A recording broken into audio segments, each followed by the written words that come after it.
It's Monday, August 14th, 2023. Let's talk about the news. From the Wall Street Journal, Maui blaze kills at least 93.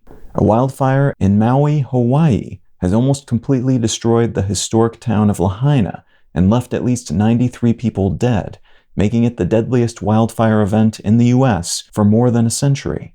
Lahaina officials estimate it will cost more than $5 billion to rebuild, and there are reports that the county's warning sirens may not have functioned properly. The siren infrastructure damaged by the fires, which in turn may have prevented them from warning people that the fast-moving blaze was approaching. Hawaiian Electric is still trying to restore power to the area, and communications are spotty. The cause of the fire hasn't been determined, and nearly 1,500 people were housed in emergency shelters as of Friday night. From the Washington Post, Russia launches moon mission and first attempt in almost a half-century. Russia launched its first moon-bound spacecraft since 1976, last Friday, the country's space agency hoping to make history by being the first to make a soft landing on the moon's south pole. It will take about 5 days for the Russian vessel to reach orbit, where it will then linger for a few days before making a landing attempt.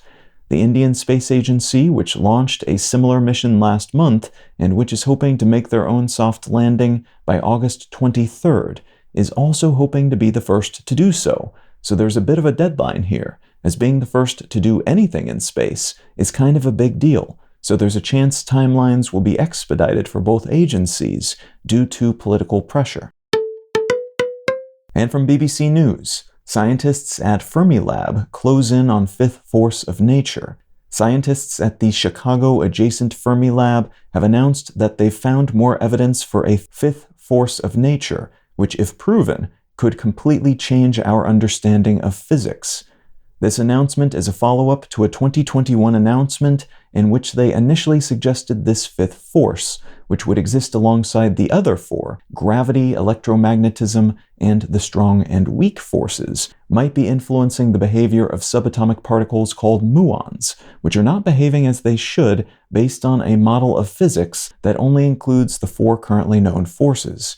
The researchers have said their evidence is strong, but that they'll probably need 2 more years of data before they can say for certain this standard model theory upending suspicion is the real deal.